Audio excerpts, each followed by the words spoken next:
How's it going, everybody? Got another, what do they call them? Tasting sessions, or we're smoking another pipe. We're smoking another pipe. Let's not get too fancy with it. I've been smoking a pipe, just haven't been making any videos.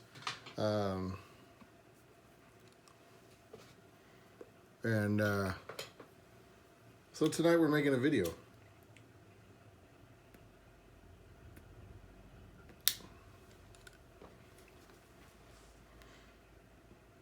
This tin here I've had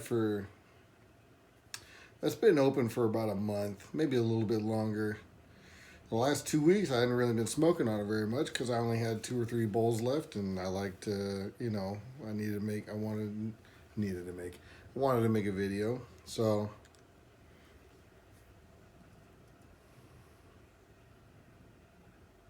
I decided tonight was the night. I'm smoking my little Winslow Crown. It's like a billiard, almost like a Lavat, but it's a nice little pipe. And we're smoking some GLP's Stonehenge Flake. I don't usually do this, but I'm going to read the tin description because I think it's very important to the notes that you get off of this blend. I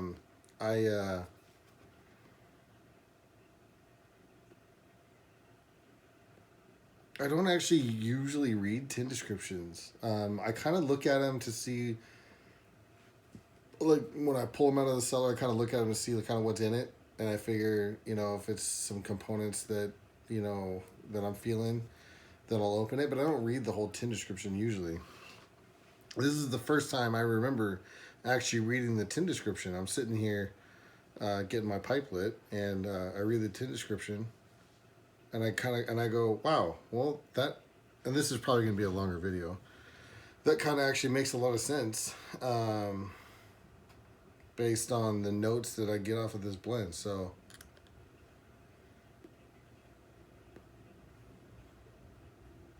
it says Stonehenge Flake.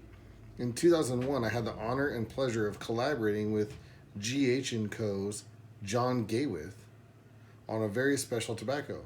And after nearly a year of development, Stonehenge Flake, a modern Virginia Perique blend steeped in English tradition, was born. Steeped in English tradition. If they mean steeped in Gawith and Hogarth Lakeland essence, yes. Yes. Fine Virginias are layered with Louisiana Perique and just a touch of Burley for added body and a fuller flavor. Then steamed, hot pressed, and matured. The cakes are thinly sliced and tinned, ready for your smoking pleasure today and for many years to come.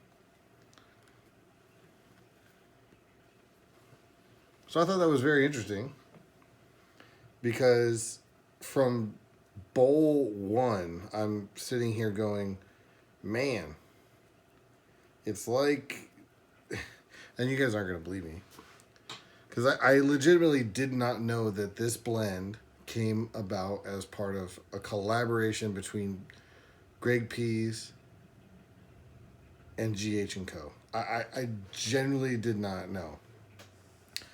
But when I was smoking it, I was like, man, this is like how I would want a normal Lakeland blend to smoke. Sort of like the toned down Lakelandness. It's not like, like a rum, like a like a G&H rum flake, which is like very floral. Or, gosh, what's some of the other ones? I don't know. You know the ones. I mean, rum flake is the one that I smoked most recently, so that was the one that came to mind. But yeah, it's very toned down. It's more of like that rose hippie, like just like that very toned down, like floralness. Not like, like you're smoking potpourri, but more like potpourri is in the room that you're smoking in, if that makes sense.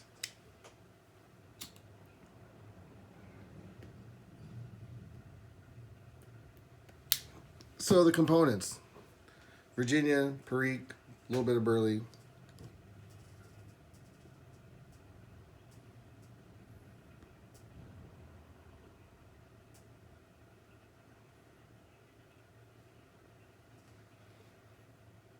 I genuinely do wonder how they get the Lakeland. I mean, it's got to be some sort of a spray or a paste or something that they actually put on the tobacco. It has to be.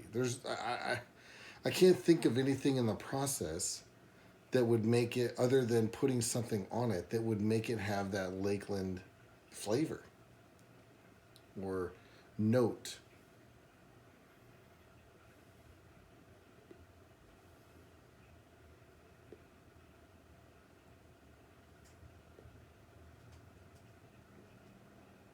Well, I don't know. I could be wrong.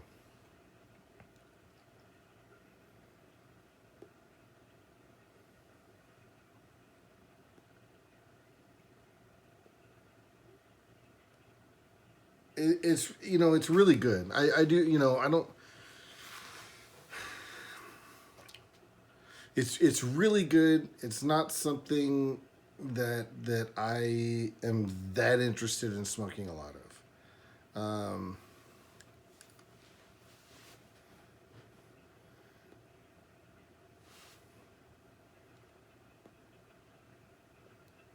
I just can't help but think that it would be better without that Lakeland essence.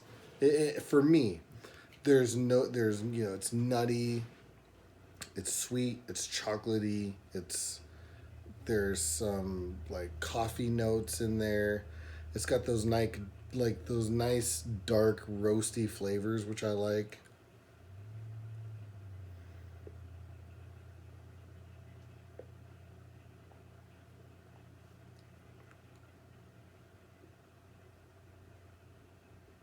I don't know. It's tough because then the other part of me is like, well, is that Lakeland essence kind of accentuating some of those other notes that you do like so much? And if that Lakeland wasn't that Lakeland esque essence wasn't there, would those other notes be more prominent? I don't know. Maybe they wouldn't be. Maybe that floral essence is the vehicle that delivers those other notes to you or accentuates those other notes. I don't know.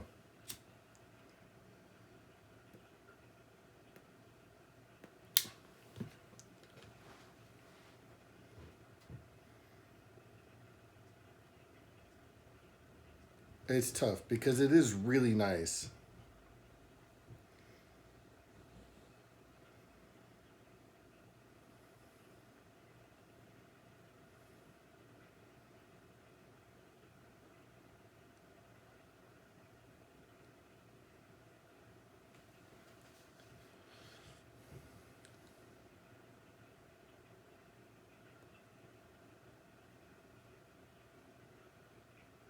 Yeah, I think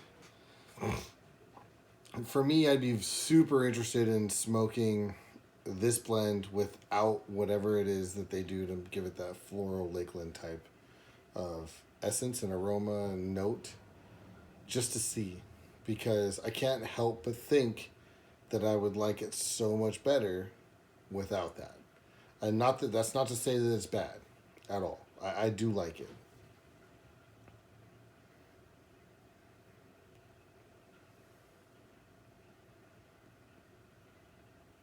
But I think that's about the extent. I think I just like it. I don't think I love it. I don't think I want to buy a bunch. I might not even ever buy another tin. I think I've got one or two other tins of it, and I don't know. It's just that's another thing. I've been smoking a pipe for 18 years, and I just seem to be getting. I get worried about doing these videos in the future because I just seem to be getting more and more and more and more narrow in in what I like. I like straight. I like straight Virginias generally. There's obviously some straight Virginia blends that I'm not a big fan of. I like Virginia Periques. I like Virginia Periques, or maybe Virginias with just like a tiny little bit of Burley or something like that, or a tiny little bit of Oriental. I don't like a lot of Burley. I like a little bit of Turkish.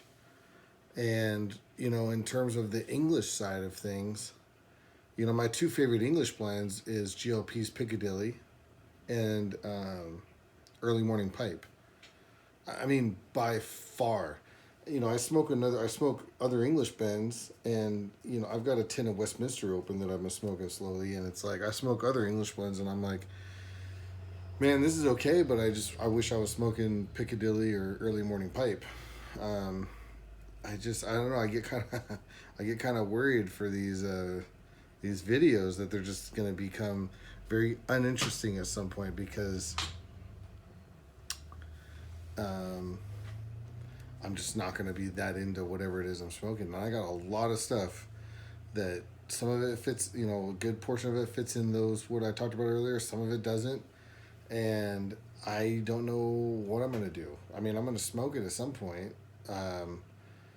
But I mean, I got to, because that's the thing, is the stuff that I really, really, really do like, that, is hard to get. So, and when I can get it, I try to get, a lot of it. I mean, a lot. I mean, depending on, what it is, I say, at least 5 tins, maybe 10, maybe 15 tins at one time. If I can do that once a year on those tins that I really, really like, 5 or 10 a year, I'm sitting, pretty good, because I'm not smoking 5 to 10 of those tins a year. I'm, smoking 2 or 3 of those a year. So, I don't know. I think my cellar's going to look very different in another 18 years. I'm going to be smoking through, my single, I bought a lot of, one-off tins here, there, those kinds of things, because I wanted to try stuff. And then I just, what had happened is I bought more tobacco than I can actually smoke. So just naturally, some of it has been, cellared, not necessarily on purpose. But, and this is actually one of them. I mean, this tin is, well, this isn't really one of them. This is more recent. This is from April of 2019. So when I opened that tin, it was, about a month or two shy of 4 years old.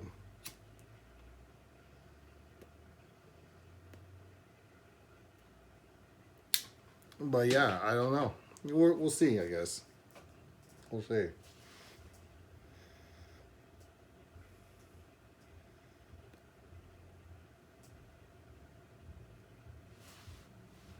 Well, another note, I'm painting our house, the outside of the house. So the exterior is hardy board siding, slats like that, and then there's wood trim around the windows, and it's a project that we've been talking about doing for a couple years, and I finally got started on it.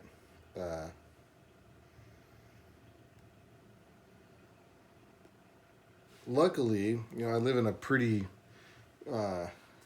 temperate climate area, on the central coast of California. So there's not a lot of rot, in the trim and stuff. There was a little bit, but I could kind of dig it out and use some wood filler and sand it, and the paint that was on there was in decent enough shape to still keep it fairly protected. So, it was pretty decent. And the hardy board's like, fine. It's made out of concrete.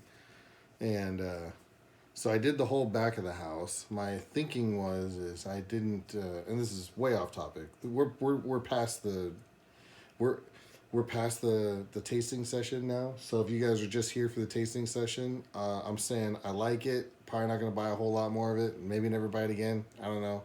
Pretty good. It's a good Virginia Perique. The Lakeland Essence, not G&H Co. Strength. Toned down from that. If you're curious about the Lakeland stuff, this would be a good one to try to kind of give you an introduction into that. Another one that would be a good one to try would be Bob's Chocolate Flake. I think maybe stepped up a little bit in the Lakeland Essence from this, but not quite to like the rum flake. So there you go. Back to house painting. So I did the back 2/3 of the house. So we got fence, towards the front of the house on each side. So basically, I did everything from the fence around the back to the fence, minus a couple peaks. I got a peak on the roof here and a peak on the roof over there, and I haven't done those yet because I got to get on the roof to do them, and it's the whole thing. So, it took me 3 days to prep. I pressure washed the whole back of the house. Then I went to it, started digging started digging caulking out from the trim around the windows, and then on the corners of the house has wood trim, and re-caulking everything, cleaning everything up, making sure everything was good. I mean, it took a weekend and a half, and then I ended up buying a sprayer. I went down to Lowe's and bought a sprayer, and it took me 3 hours to spray. 3 hours. That was it. Took me 3 days to prep everything, and 3 hours to spray 2 coats on the whole back 2/3 of the house. And then the next day, the wife and I went out and we were painting the trim because the trim was a different color. 3 different colors, by the way. 3 different colors. So we got the main house color, the trim color, and then accent color. So whatever that is.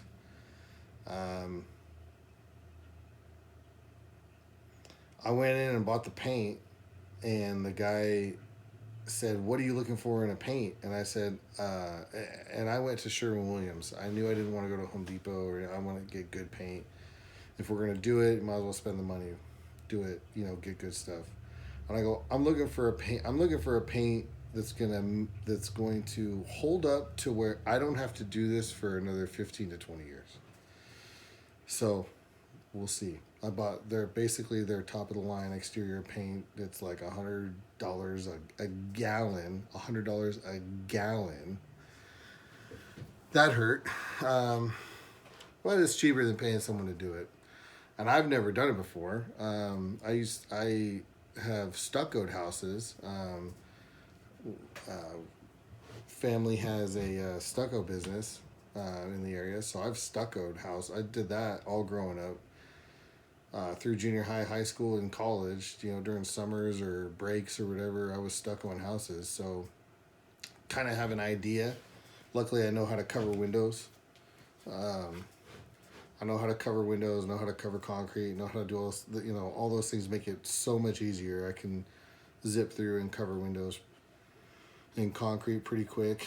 But in terms of actually painting, it's like you're just thinking, okay, well, I'm going to have to, how am I going to do this? Well, I thought the best way to do it is just to spray everything. Just cover the windows, not the trim, just cover the windows, and then just spray everything once, including the trim around the windows, just to get a base layer of something on it, and then go back, spray again, try not to get too much on the trim, just to, you can overlap a little, but just mainly want to do the walls. And that's mainly for paint, saving paint at that point.